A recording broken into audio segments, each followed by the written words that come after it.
तमाम देखती आंखों और सुनते कानों को अस्सलाम वालेकुम। समंदर के किनारे एक दरख्त था जिस पे चिड़िया का घोंसला था। एक दिन तेज हवा चली तो चिड़िया का बच्चा समंदर में गिर गया।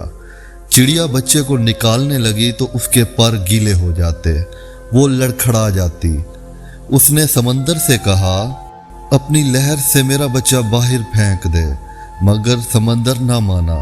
चिड़िया बोली, देख मैं तेरा सारा पानी पी जाऊंगी, तुझे रेगिस्तान बना दूंगी।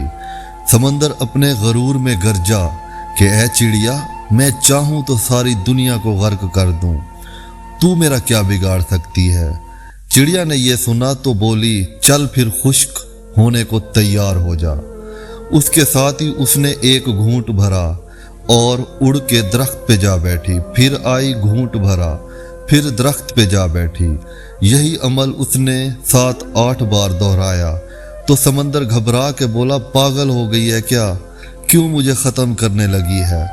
मगर चिड़िया अपनी धुन में ये अमल दोहराती रही।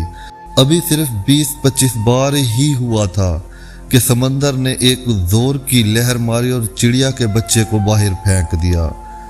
दरख्त जो काफ़ी देर से ये सब देख रहा था, समंदर से बोला, ऐ ताकत के बादशाह, तू जो सारी दुनिया को पल भर में गर्क कर सकता है, इस कमज़ोर सी चिड़िया से डर गया।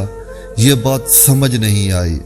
समंदर बोला, तू क्या समझे, मैं जो तुझे एक पल में उखाड़ सकता हूँ, एक पल में दुनिया को तबाह कर सकता हूँ, इस चिड़िया से डरूंगा?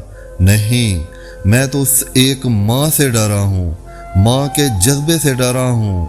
एक माँ के सामने तो अर्श हिल जाता है, तो मेरी क्या मजाल। जिस तरह वो मुझे पी रही थी, मुझे लगा कि वो मुझे रेगिस्तान बना देगी। और इसके साथ चिड़िया अपने बच्चे को उठाकर फिर घोंसले में हंसी खुशी उसके साथ रहने लगी। इसके साथ ही हमें इजाज़त दीजिए। अल्लाह हाफिज़।